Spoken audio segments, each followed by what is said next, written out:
Today's case takes us to Phoenix, Arizona, a community shaken to its core by a tragedy that still raises haunting questions. Friday, April 28th, 2023, was a perfect desert day. The sun was shining, the air was warm, and hikers filled the Reach 11 trail in North Phoenix, enjoying the rugged landscape.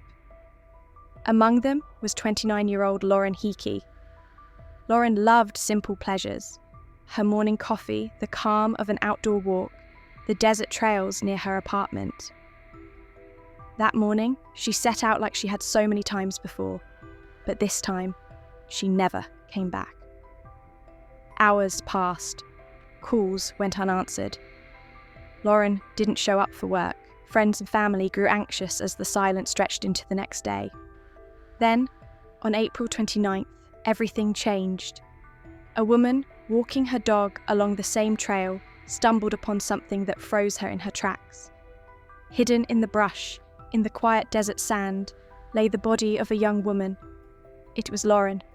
Her death left behind shock, grief, and questions no one could answer.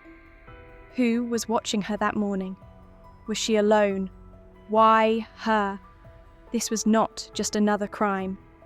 This was an attack that ripped apart a family, shattered a community, and left investigators chasing scattered pieces of a terrifying puzzle.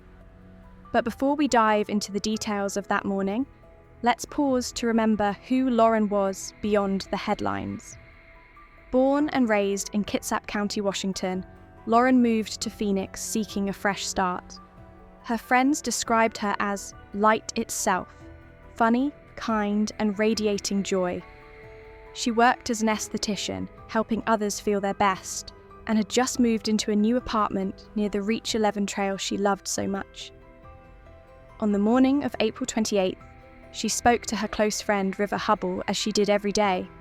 They shared what they were grateful for. Lauren's answer was simple. I woke up, had my coffee, and I'm going for a walk. She had no idea that the trail she loved would turn into a very bad dream. It is just after 10 a.m. on April 29th, 2023, and a scary scene is about to happen on the Reach 11 trail, which is a popular place near 64th Street and Mayo Boulevard. Picture yourself taking a stroll with your dog by your side as the desert sun rises higher in the sky. That's exactly what one woman in the area did that Saturday morning. She walks this trail all the time, just like Lauren did. The area around Reach 11 is on the border between Phoenix and Scottsdale. It has both rough and smooth trails that make hikers, runners, and dog walkers feel at ease. She sees something, though, as she comes around a corner near Libby Street. She stops in her tracks on the main path hidden in the bushes. There is a body, that of a woman lying still in the desert sand. This wasn't just found by chance. The woman didn't know her name yet, but this was Lauren. She gets her phone out and calls 911 because she is scared. Phoenix police released the call in October 2024, and it shows every single second of that discovery. Phoenix 911, where is your emergency? Oh, I just found a woman's body out in the desert. Right. My address is, and I was just going for a walk, and she's there. I didn't touch her. I didn't do anything. But it looks like she's been there for a while. Here, let me connect you to paramedics here. Okay, thanks. Fire department, what's the location of the emergency? Okay, is that a house, apartment, or a business, ma'am? It's a house. Okay, is that a house out in Phoenix? Yes. Is this a good phone number for you? Yes. What's going on there? There's a woman. I think she's dead. I'm sorry, ma'am. I can't hear you. Go ahead. I just observed a woman laying in the desert behind my house, and I think she's dead. Okay, all right. How old does she look to you? She looks like in her mid-20s, maybe 30s. Okay, did you get a clothing description? Did you see what she was in wearing? Workout clothes. She's in workout clothes, black bra, black pants. One shoe is off. She's got kind of blondish hair. Okay. Okay. All right, I have help coming, okay? Are you Okay. able to get near her? I don't want you Yes. to put yourself in danger, but I do want to see if she's breathing, okay? That's Yes, important. okay. Help is coming. Okay. Let me walk out there just a sec.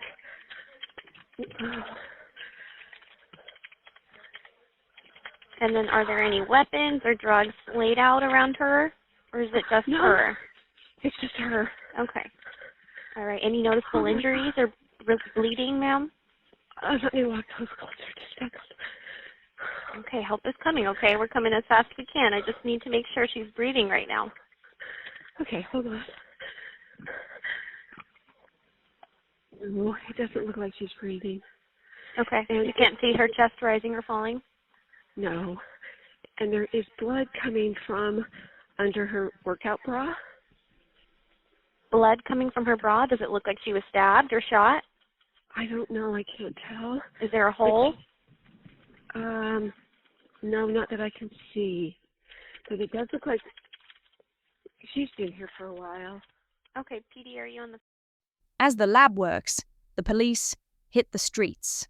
For anyone who has been near Reach 11, they talk to hikers, neighbors, and anyone else.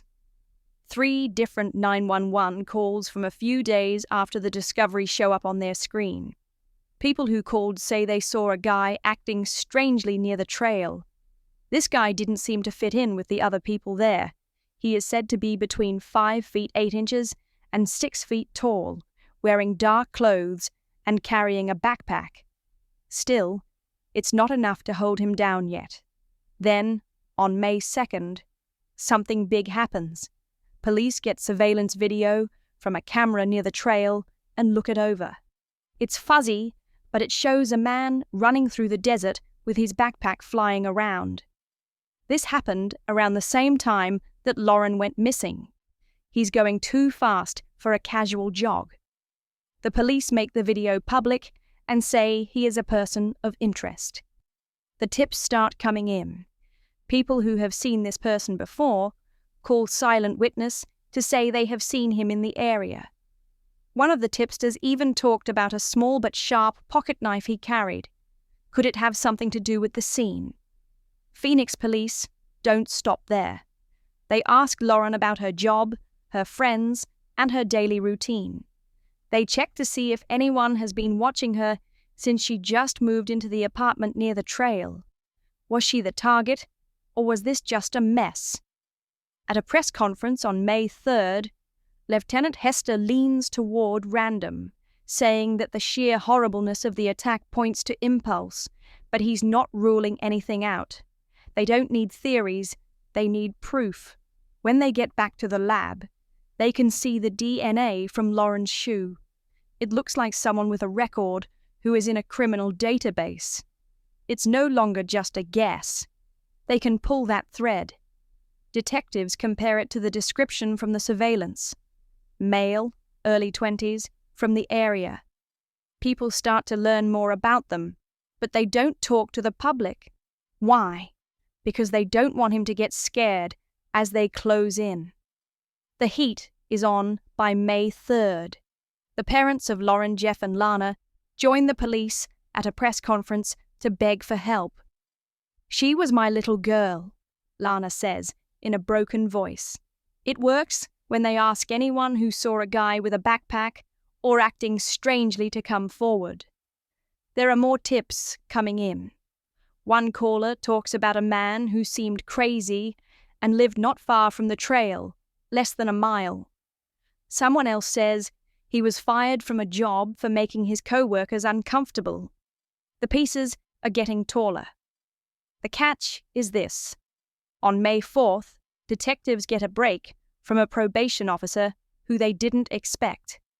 The build of this guy's client is the same as the one in the video. Among other things, he is on probation for robbery and disorderly conduct from the past. He lives in Scottsdale, close to the trail. The police find out that he was fired from a job because he was violent toward women. There are alarm bells. They get his file and compare it to the DNA. Voila! They have a suspect, but they don't just walk in without looking.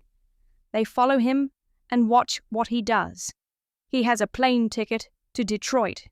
Is that a bit of a risk? He is definitely the guy from the video, as confirmed by co-workers who say, yeah, that's him. They'll be ready by Thursday night, May 4th. We went from having no leads to having a very good one in less than a week. And what comes next? Next is the arrest. This is when Phoenix police finally catch this person and the truth starts to come out. Let's break it down. Late Thursday night, 6 days after her body was found on the Reach 11 trail, Zion William Teasley, 22, is the suspect that police have been following for days, watching his every move. His apartment is less than a mile from where Lauren was last seen, near Scottsdale Road. However, he is a local. There is DNA on her shoe, surveillance video of a man running through the desert, and hints about a man with a backpack. All of these things point to him, and he has no idea that the net is getting tighter. The catch is this. Zion has been on probation since 2018 for armed robbery and disorderly conduct. He was only 17 years old at the time. When his probation officer saw that he matched the description, she told the police. But what makes it official? That match in DNA. We can see his profile in the system. When co-workers who saw him running that day tell the police that he is the man in the video, they know they have him. Also, get this. He has a plane ticket to Detroit for May 5th. He might have gotten away if it had been one more day. Teasley used to be in the Marines, but the U.S. Marine Corps says he didn't finish training. The sentence says, and I quote, "Our records show that Zion Teasley started recruit training at Marine Corps Recruit Depot San Diego on March 25, 2019. He was split up on June 17, 2019, before finishing boot camp. Due to the Privacy Act, we cannot give out any more information. Phoenix police don't mess around on May 4th. They get together a plan and show up at his apartment around 6:30 p.m. Later, body cam footage showed police officers pounding on the door and yelling, "Phoenix police, open up." He walks outside with his hands up and no one stops him. They handcuff him right there and the suspect is taken into custody.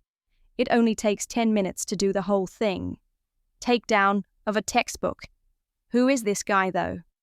Zion William Teasley isn't like most hikers. He was born in Scottsdale in 2000 and has been rapping since he was a child. In 2018, he and 2 friends set up a Jack in the Box. Zion pointed a gun at them and demanded money. He agreed to a plea deal and was given probation instead of jail time. He was supposed to be getting his life together. Rather, he takes short-term jobs at fast food places and stores, never staying at one for long. People he worked with, especially women, told the police that he scared them. One Primo's manager fired him in 2022 because he lost it and hit a female worker, calling him unstable. That anger is a red flag. When the police search his home, they find a small, sharp knife that fits with the injuries Lauren had. They also take his clothes and the backpack from the video. It's getting worse quickly. Phoenix police put him in Maricopa County Jail on May 5th and charged him with first-degree murder, robbery, and tampering with evidence. Yes, police think he did more than just attack Lauren. They think he also stole something from her. At first, Zion doesn't say anything. He acts stupid and says he wasn't near Reach 11 that day when he is being questioned. But when police ask him about the DNA and video, he shuts down. These silent witness tips make things more clear. A few days ago, his neighbors saw him pacing near the trail, acting shaky and out of place. One hiker even saw him arguing with someone else. Did he check out the area on April 27th, the day before Lauren went missing? The police believe this, but they are still trying to figure out Why He Met Lauren. By May 6th, Lieutenant James Hester of the Phoenix Police Department takes the mic. "We think this was an accident," he says in a steady voice. The suspect had no prior connection to the victim. Friends and family of Lauren, Jeff, and Lana stand nearby with sad faces. As a thank you for the tips, Jeff says, "It's because of you we got him." Even though the person was arrested, the case is not over yet. While Zion Teasley is in jail, facing charges that could change his life, his past shows a man who lost control. For Lauren's family and friends, it's a small step toward justice. The case in Phoenix is still going on, and Lauren's family is still waiting for justice. His murder trial is set for October 28th, 2025, in the Maricopa County Superior Court. Why the wait? This case has a lot at stake. The DNA from Lauren's shoe, surveillance video of a man running near the trail, and tips from witnesses all point to Zion. On the other hand, his defense team is likely looking over every piece of evidence, from the data on his cell phone to the pocket knife that was found in his apartment. Hearings before the trial have gone on until 2025, and both sides are getting ready to fight. In May 2023, Phoenix PD Lieutenant James Hester said it was an accident because Zion and Lauren had never met before. That is still the official story right now. But in December 2023, Maricopa County Attorney Rachel Mitchell filed a notice to seek the death penalty if Zion is found guilty. This raised the stakes even more. In a statement through Arizona Voice for Crime Victims, Lauren's family said, "We'll be there every step of the way to make sure Lauren gets justice." It's a risky call. When there is a death penalty, there is more scrutiny, more planning, and a longer wait for the trial. It's not just Lauren's case that Zion is having lawyers' problems with. In July 2024, the Maricopa County Attorney's Office added charges from an assault and burglary that happened in 2020. This was another attack with a knife where the victim lived. On February 5th, 2025, 12 News reported that he was charged with 10 more counts of misconduct with minors for things he is said to have done in 2019 and 2020. Court records show that he admitted to sending out sexy material back then. All of those charges have been dropped, but they paint a picture of a man with a complicated past. Armed robbery in 2018, probation when Lauren was killed, and now this. Now what do we do? Zion is in jail and was released on a $1 million bond after his first court appearance. He can't get a bond now because he broke his probation. There is a lot of proof. DNA, video, and co-workers who spoke to police say the man has a history of being violent toward women. Not yet, though. People have kept saying that Lauren's parents are grateful to Phoenix PD and the community for their support. ABC 15 talked about her in May 2024 and said she had a lot of. Their grief is still fresh because they haven't seen her in 2 Christmases, but justice is on hold until October 2025 unless there are delays. That's it for today. If you found it thought-provoking, be sure to like, subscribe, and hit the bell to stay updated.